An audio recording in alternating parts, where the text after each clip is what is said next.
Hello everyone, welcome to Black Mirror horror. कैसे हैं आप सब? आई होप आप सब ठीक होंगे। आज मैं आप सभी के लिए डायन की कहानी लेकर आई हूँ और उम्मीद करती हूँ कि आपको ये कहानी पसंद आएगी। कहानी पसंद आए तो इस वीडियो को लाइक और चैनल को सब्सक्राइब ज़रूर कीजिएगा। तो चलिए हम बढ़ते हैं हमारी आज की कहानी की तरफ।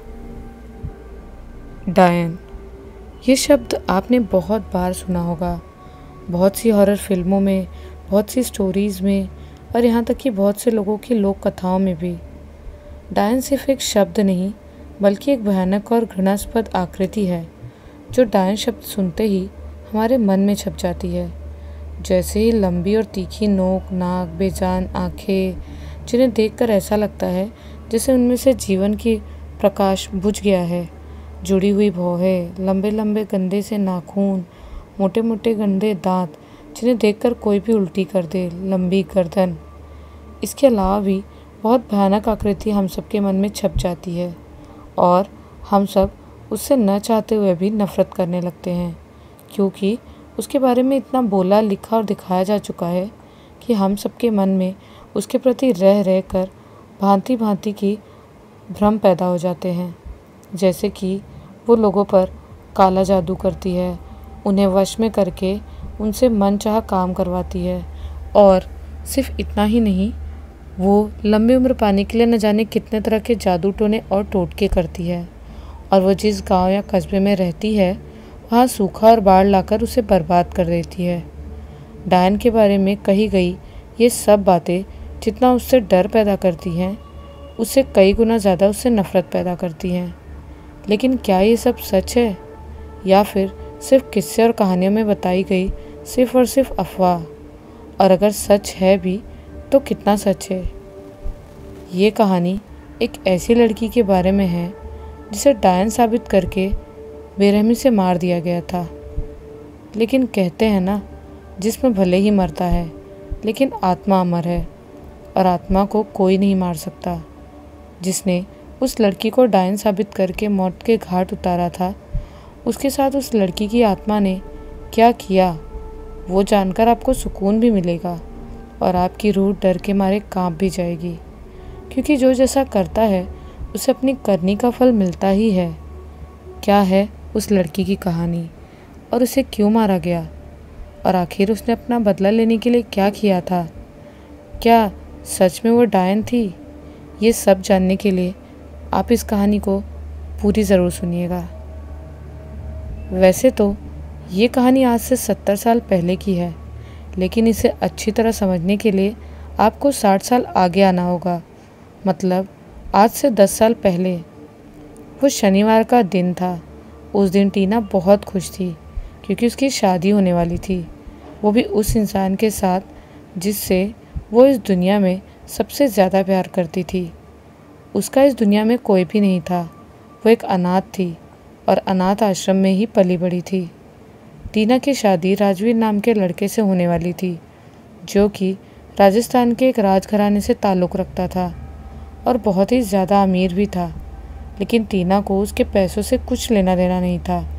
वो तो उससे सच्चा प्यार करती थी और वो भी उससे सच्चा प्यार करता था, या फिर सिर्फ टीना ऐसे सोचती थी। खैर जो भी थी, लेकिन राजवीर ने तो उसे यकीन दिला ही दिया था कि वो उससे बहुत प्यार करता है और उसी के जोर देने पर ही टीना उससे शादी करने के लिए तैयार हो गई थी। नहीं तो भला कोई राजघराने का अमीर लड़का किसी अनाथ लड़की से शादी क्यों करेगा, वो भी सिर्फ 1 महीने की जान पहचान में। राजवीर से मिलने से पहले टीना बहुत तन्हा और अकेली थी और हमेशा अपनी किस्मत को ही कोसती रहती थी।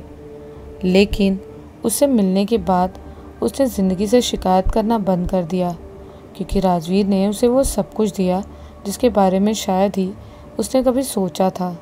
प्यार और सम्मान जिसके लिए वो बचपन से तरसती थी। टीना अनाथ थी, जिस वजह से वो ज़्यादा पढ़ी लिखी नहीं थी, फिर भी वो स्वाभिमानी थी और अपने पैरों पर खड़ी होने के लिए एक जनरल स्टोर में शॉपकीपर की जॉब करती थी। वहीं पर उसकी मुलाकात राजवीर से हुई थी और उससे बातचीत भी शुरू हुई और उसके 10 दिनों के अंदर ही अंदर राजवीर ने उसके सामने शादी करने का प्रस्ताव भी रख दिया। राजवीर ने न सिर्फ टीना के सामने शादी का प्रस्ताव रखा, बल्कि जल्द ही उसकी मुलाकात अपने माता पिता से भी करवा दी थी। टीना के साथ ये सब इतनी जल्दी हुआ था कि वो कुछ भी समझ नहीं पा रही थी। उसे ये सब सिर्फ एक अच्छा सपना लग रहा था, क्योंकि राजवीर के साथ साथ उसके माता पिता ने भी उसे अपना लिया था। उसे न सिर्फ अपनाया था, बल्कि जल्द से जल्द उसकी शादी अपने बेटे के साथ करना चाहते थे। टीना ने भी बिना देर किए राजवीर से शादी करने की हामी भर दी।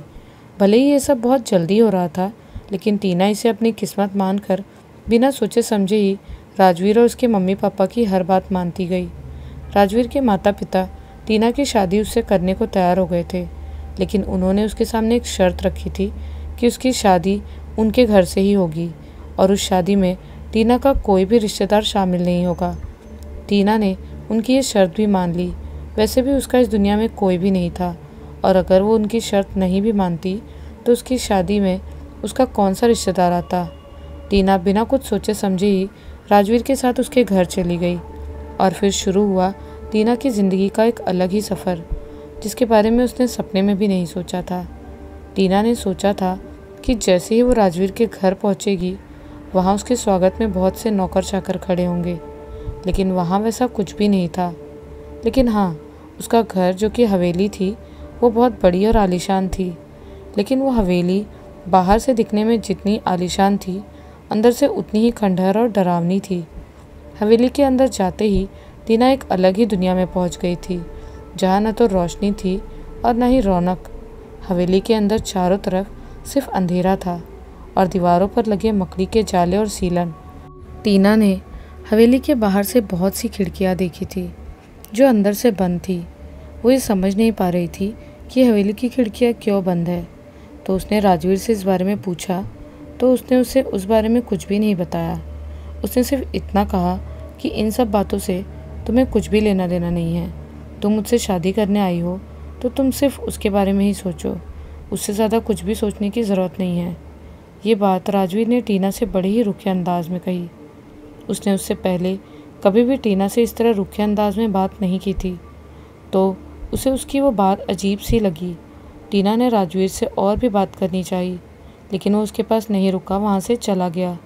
लेकिन जाते जाते वहीं पास ही खड़े नौकर सत्तू से टीना को उसके कमरे तक छोड़ आने को कहा। टीना जो कुछ भी सोचकर राजवीर के घर आई थी, वो सब हवेली के अंदर आने और राजवीर के बेरुखी से बात करने के बाद बदल गया था। फिर भी वो शादी के बारे में सोचकर बहुत खुश थी और नौकर सत्तू के पीछे पीछे चलती हुई शादी के ख्यालों में खोई हुई थी। फिर भी कुछ सवाल उसके मन में बार बार आ रहे थे कि हवेली के अंदर इतना अंधेरा क्यों है, लाइट का इंतज़ाम क्यों नहीं है और सभी खिड़कियां बंद क्यों हैं। वो सत्तू से इस बारे में पूछना तो चाहती थी, लेकिन वो हिम्मत नहीं जुटा पा रही थी, क्योंकि वो बहुत ही डरावनी शक्ल का था। लंबा चौड़ा कद, बड़ी बड़ी लंबी मूछें और एकदम काला रंग, लेकिन उसकी उम्र लगभग 60 साल की थी। हवेली के अंदर फैले अंधेरे को दूर करने के लिए दीवारों पर कुछ मशालें जल रही थी, जिनसे थोड़ा उजाला हो रहा था। उस उजाले में टीना हवेली को अच्छे से देखने की कोशिश कर रही थी, लेकिन वह जितना देख रही थी उसके मन में उतनी ही निराशा फैल रही थी, क्योंकि वहाँ वैसा कुछ भी नहीं था जैसा उसने सोचा था। उसे दीवारों पर मकड़ी के जालों और सीलन के अलावा कुछ भी नहीं दिख रहा था, और फर्श पर सिर्फ धूल और मरे हुए कीड़ों के अलावा कुछ भी नहीं था। वो सब देखकर ऐसा लग रहा था कि जैसे महीनों से वहाँ साफ सफाई न हुई हो।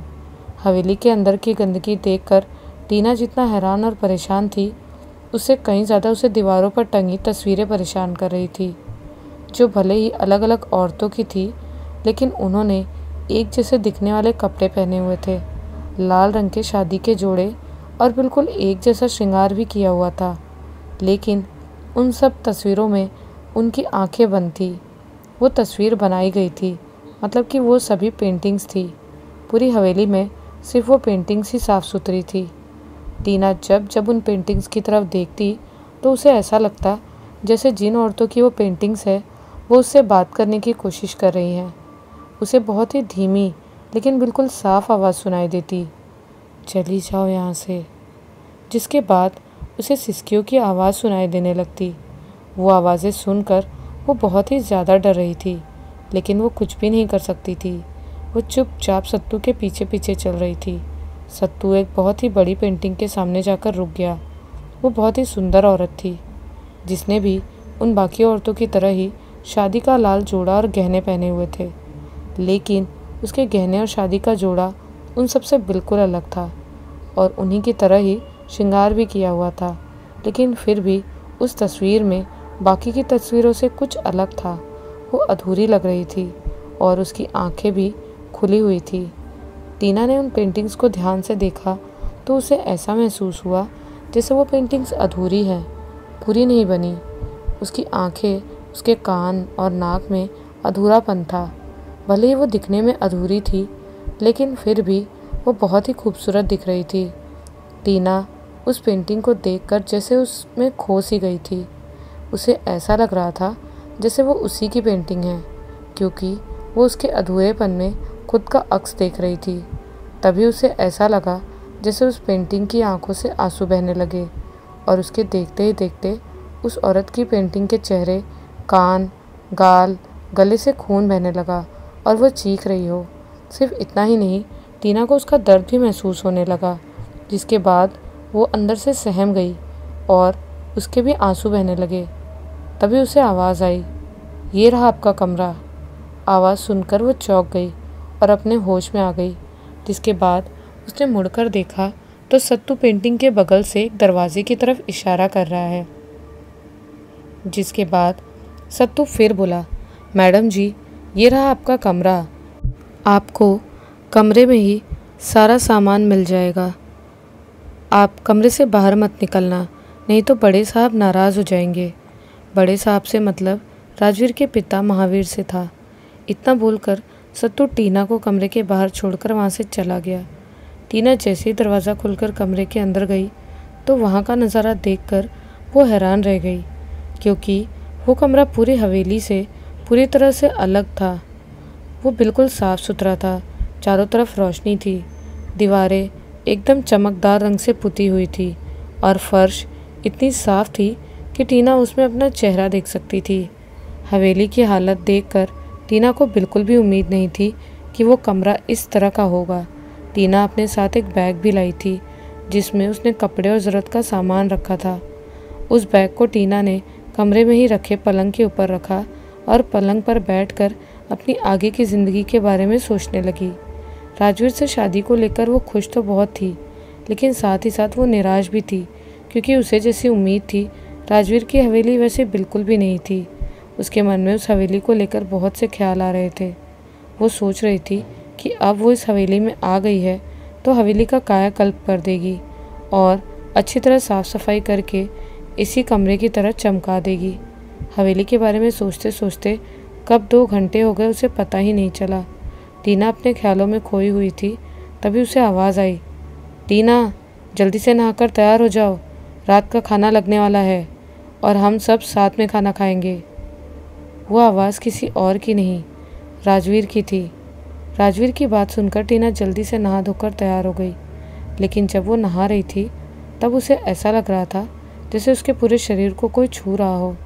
उसे अपने शरीर पर किसी की छुअन महसूस हो रही थी, लेकिन उसे कोई दिखाई नहीं दे रहा था। छुअन महसूस करके टीना को थोड़ा डर महसूस हुआ, लेकिन उसने उस पर ध्यान नहीं दिया, सिर्फ अपने मन का वहम समझकर नहाती रही। नहाने के बाद जब टीना बाथरूम से बाहर निकली तो उसने देखा कि उसके बिस्तर पर लाल रंग की साड़ी रखी है। वो साड़ी देखकर टीना को थोड़ा अजीब सा लगा, क्योंकि उसने वो साड़ी पहले कहीं देखी लग रही थी, लेकिन उसे याद नहीं आ रहा था कि उसने वो साड़ी कहाँ देखी है। टीना उस साड़ी को बड़े गौर से देखकर याद करने की कोशिश कर रही थी कि उसने वो साड़ी पहले कहाँ पर देखी थी। तभी उसे एक औरत की भारी और गुस्से से भरी आवाज़ सुनाई दी, जल्दी से वो साड़ी पहनकर तैयार हो जाओ। लाल साड़ी देखकर टीना पहले ही से ही हैरान थी, क्योंकि उसे वो साड़ी पहले कहीं देखी लग रही थी, लेकिन वो आवाज़ सुनकर हैरान के साथ साथ टीना परेशान भी हो गई, क्योंकि उसे वो आवाज़ भी पहले कहीं सुनी सुनी लग रही थी। वो आवाज़ सुनकर और साड़ी देखकर टीना के मन में बहुत से सवाल उठने लगे थे। आखिर उसके साथ ये सब क्या हो रहा है? उसे राजवीर की हवेली में गए सिर्फ लगभग 3 घंटे ही हुए थे, लेकिन उसके साथ अजीब और गरीब डरावनी घटनाएं होने लगी थी, जिससे टीना को थोड़ा डर भी लगने लगा था। टीना उस साड़ी और उस आवाज़ के बारे में सोच ही रही थी, तभी राजवीर कमरे में आ गया और पीछे से उसके कंधे पर हाथ रखकर पूछा और वो चीख पड़ी। उसकी चीख सुनकर राजवीर चौंक गया और हड़बड़ाहट में उसने उससे डरने का कारण पूछा, ये जानकर कि उसके पीछे से उसके कंधे पर हाथ रखने वाला कोई और नहीं बल्कि राजवीर है। टीना का डर भी शांत हुआ और घबराहट भी दूर हुई। क्या हुआ, तुम डर क्यों गई? राजवीर ने पूछा। आज मेरे साथ बहुत अजीब सा हो रहा है और मैं उसी के बारे में सोच रही थी, तभी तुमने पीछे से मेरे कंधे पर हाथ रखा, जिस वजह से मैं एकदम से चौंक गई और घबराहट में मेरी चीख निकल गई। टीना वो सभी बताने वाली थी जो उसके साथ उस हवेली में हुआ था, लेकिन वो आगे कुछ भी बोल पाती उससे पहले ही राजवीर ने उसे टोक दिया और बोला, ये सब तुम्हारे मन का वहम है, तुम जल्दी से तैयार हो जाओ, खाने का टाइम हो गया है, अगर देर हुई तो माँ गुस्सा करेंगी। राजवीर टीना की बात को नज़रअंदाज करके कमरे से बाहर जाने लगा। जाते जाते वो फिर बोला, और हाँ, वही साड़ी पहनना जो बिस्तर पर रखी है। बिस्तर पर रखी साड़ी की तरफ इशारा करके बोला। टीना की बातों को राजवीर जिस तरह से नज़रअंदाज करके कमरे से बाहर गया, वो टीना को बिल्कुल भी पसंद नहीं आया था, क्योंकि जब से वो दोनों मिले थे तब से पहली बार ऐसा हुआ था कि राजवीर ने उसकी बात नहीं सुनी थी। टीना को ये बात अजीब भी लगी कि आखिर राजवीर के घर आते ही उसके प्रति राजवीर का व्यवहार इस तरह से कैसे बदल गया। भले ही उसे राजवीर का व्यवहार बदला बदला लग रहा था, लेकिन फिर भी उसे उसकी बात तो माननी ही थी, क्योंकि वो उसकी होने वाली सास से जुड़ी थी और वो नहीं चाहती थी कि उसकी होने वाली सास मतलब कि राजवीर की माँ उससे नाराज़ हो जाए। तो टीना ने जल्दी से बिस्तर पर रखी वो साड़ी उठाई और जल्दी से पहनकर तैयार हो गई। साड़ी के नीचे कुछ गहने जैसे सोने का हार, कान की बालियाँ, चूड़ियाँ, हीरे की अंगूठी और भी बहुत सारे सोने के गहने रखे हुए थे। टीना ने ये सोचकर कि वो गहने भी उसी के लिए रखे हुए हैं, उन्हें भी पहनकर कमरे में लगे बड़े कांच के सामने खड़ी होकर देखने लगी कि वो लाल साड़ी और गहने पहनकर कितनी सुंदर लग रही है। टीना ने अपनी ज़िंदगी में पहली बार इतने सारे गहने एक साथ देखे और पहने भी थे, तो वो खुद को कांच में देखकर खुद की सुंदरता पर मोहित हुई जा रही थी और मन ही मन बहुत खुश भी हो रही थी कि जिन गहनों के नाम भी उसने कभी नहीं सुने थे, वो गहने उसे पहनने को मिल रहे हैं, वो भी न सिर्फ आज बल्कि ज़िंदगी भर वो ऐसे ही गहनों में ही लदी रहेगी। टीना खुद को कांच में देखकर अपनी किस्मत पर नाज कर रही थी और ज़िंदगी से सभी शिकायतें दूर कर रही थी। वो खुद को कांच में देखकर खुद की खूबसूरती पर इतराई जा रही थी। वो खुद को कांच में देख रही थी, तभी उसे अपने अक्स की जगह किसी दूसरी औरत का अक्स दिखाई देने लगा। टीना उसे देखकर उस पर सम्मोहित हो गई, क्योंकि वो उस अक्स को खुद का ही अक्स समझ रही थी। टीना ने खुद को उस रात से पहले कभी भी आईने के सामने खड़ी होकर खुद को इतनी गौर से नहीं देखा था और न ही कभी इतने सारे गहने पहने थे। तो वो सोच रही थी कि वो खुद इतनी खूबसूरत दिख रही है, क्योंकि कपड़े और गहने वही थे, सिर्फ चेहरा ही बदला था। बड़ी बड़ी प्यारी कजरारी आँखें, लाल सुर्ख होठ जिन पर हल्की सी मुस्कान थी। टीना उस अक्स को खुद का रूप समझकर खुद पर ही इतराई जा रही थी। तभी उसके देखते ही देखते आईने में दिख रहे अक्स के चेहरे का रंग उड़ गया।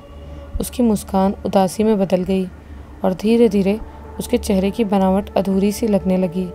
उसकी आंखें भी बेरंग हो गई, उसका चेहरा अधूरा सा लगने लगा।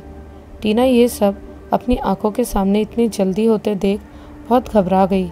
उसके समझ में नहीं आ रहा था कि ये सब क्या हो रहा है।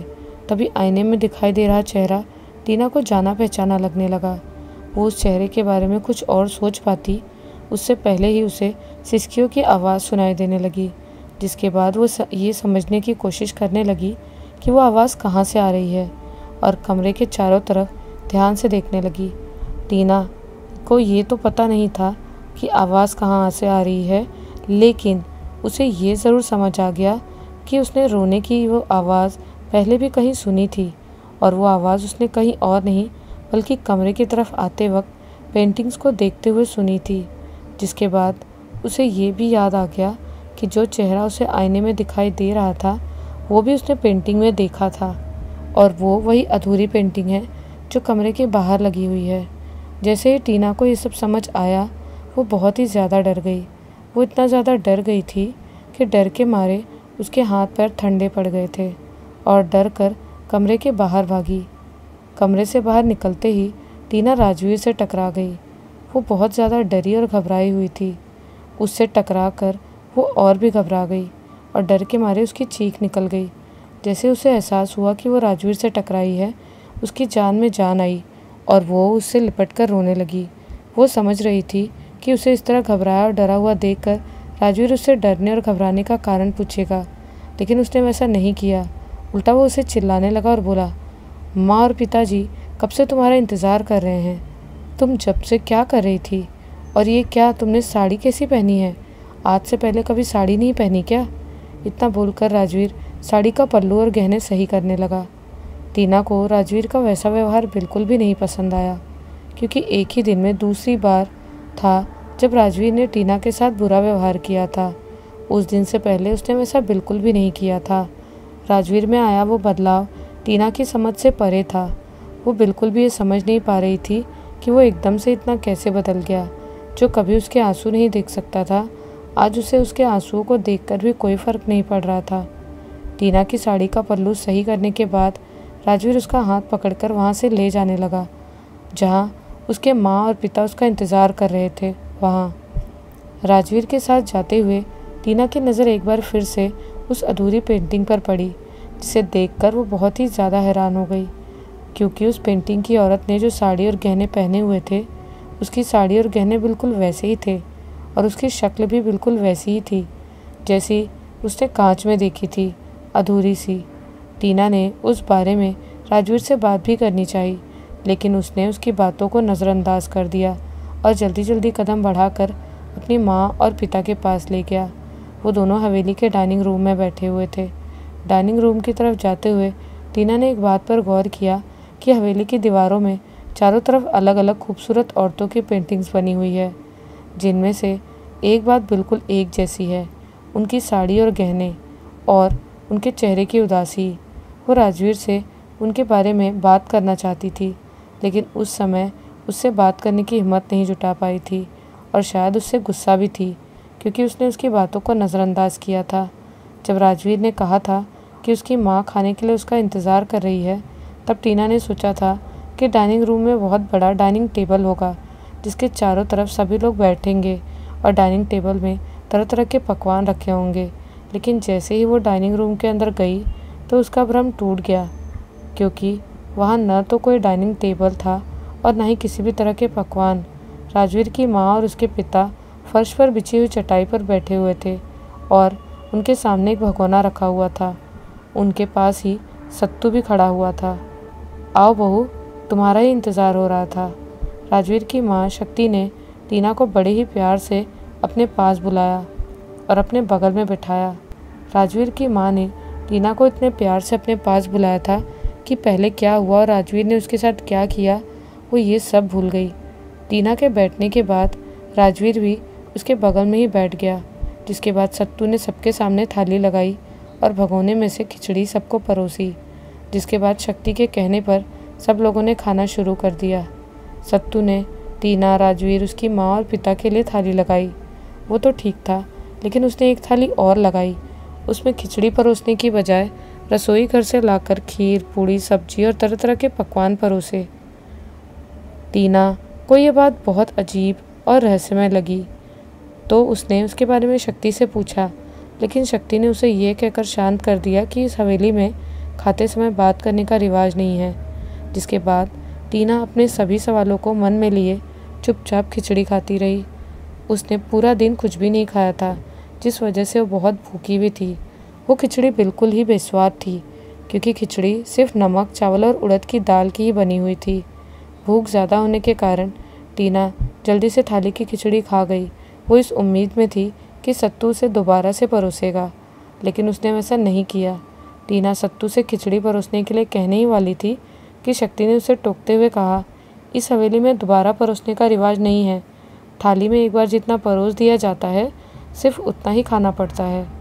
उसकी बातें सुनकर उसे गुस्सा तो बहुत आया, लेकिन वो शांत रही क्योंकि वो नहीं चाहती थी कि राजवीर और उसकी माँ या पिता उसके बारे में कुछ भी गलत सोचे, क्योंकि अगर ऐसा हुआ तो हो सकता है वो लोग शादी के लिए मना भी कर सकते थे। टीना ने सबसे पहले खिचड़ी खा ली थी, लेकिन बाकी धीरे धीरे खा रहे थे, जिस वजह से वो उठकर नहीं जा सकती थी। वो चुपचाप अपनी गर्दन नीचे किए थाली की तरफ देख रही थी। तभी उसे ऐसे लगा जैसे कोई उसके सामने से गुजरा हो, लेकिन वो शांत बैठी रही।